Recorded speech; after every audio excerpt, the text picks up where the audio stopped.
So let's transition a bit here. I'm going to cut some questions for time's sake, but this is a segment called This or That. You just choose an option, you don't have to say why. Cigars or coffee? Coffee. Sparkling or still? Sparkling. Steak or sushi? Steak. Jiu-jitsu or boxing? Boxing. Jordan or LeBron? I know so little about basketball, but Jordan. Messi, Ronaldo? Ronaldo. Magnus Carlsen or Bobby Fischer? That's a really good one. I know I'm going to break the rules of this or that. I'm going to break the rule. I'm a rule breaker. Bobby Fischer's great. Fischer was an interesting guy. Do you know his life story? I know a bit about it. Yeah, so Fischer went to play Russia and become the world champ. He was going to go play. And then I have to remember this correctly, he was a real nightmare at the chess tournament. At the actual game itself, he was complaining about the cameras, complaining about the lights and all these different things. Eventually, in the end, he won the championship. And after he won the championship, he then refused to play chess basically ever again. He went into a hermit mode, started doing all this investigation, came up with this crazy conspiracy that the Jews were ruining the world. Careful what we say, we're on YouTube. He refused to play chess ever, but then also said he was the world champion. When anyone else would play or say they're the world champion, he'd be like, no, I still am. He ended up replaying the guy he originally played, Boris Spassky, in the original world championship, like 30, 40 years later in Yugoslavia. At the time, there was a war there, so he got sanctioned by the US for going to Yugoslavia because he wasn't supposed to go. Once again, hated the Jews a lot and retired in Iceland, up in Iceland, where he had played the first world championship. Iceland accepted him, and he kind of walked around Iceland aimlessly until he died. Yeah. 2012, I think he died. Magnus, I've spoken to a little bit. Tiny bit. Obviously, he's a very capable chess player, but I don't know. I feel like the sport of chess is missing pizzazz. Like, if my dad was world champion, or I was world champion, chess would be the biggest sport in the world. Bobby Fischer had all this uniqueness about him. A lot of these chess players are just good at chess, and they take their money, and they're not that controversial, and they get paid, and don't have opinions on X and Y and Z, and they get paid chess, and like it's missing. Like, where's the street fights, and like WWE, even fighting in WWE, there's buzz around the event. That's what chess is missing, because you need to make people want to learn chess at a level where they can understand chess enough to appreciate it. Boxing is easy to appreciate because everyone understands a punch in the face. Jiu-jitsu is not as easy to appreciate because if you don't watch or play, if you don't do jiu-jitsu, you don't really get what's going on. Chess is even worse than that. You have to get very good at it to appreciate it.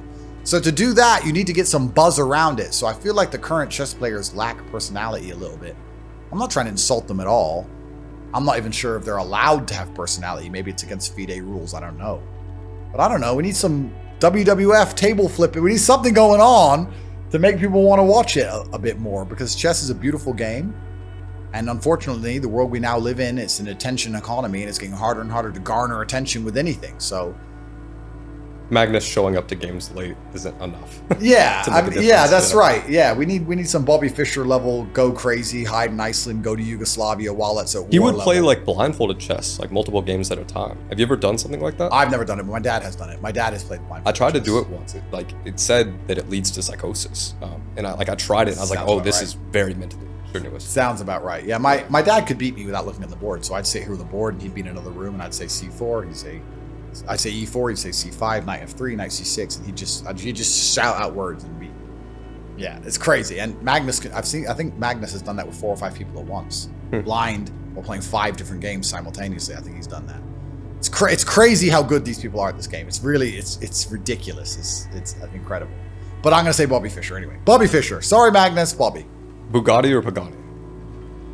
Bugatti. Bitcoin or Ethereum? Another really good question.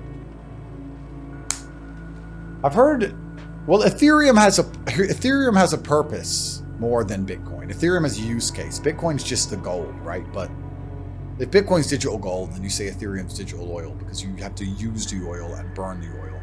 And Ethereum's also deflationary now. If I had to only hold one, I had to only hold one. I choose Bitcoin. Bitcoin. Yeah, me too.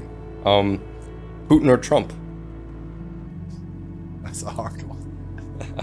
That's a hard one. Who would you rather lead the U.S.? They're both extremely competent nationalists, which is what you expect in a leader, but Trump. Trump or Kamala? Girl boss. I would love to sit down with Kamala in an interview like this and say, please explain to me how you're going to fix. You can choose a subject, choose an issue America faces, explain what it is without repeating yourself, and tell me how you're going to fix it. Go. Well, inflation means no one can afford groceries. Da, da, da. Okay, cool. What's your plan to fix inflation? Well, people need money because they can afford groceries.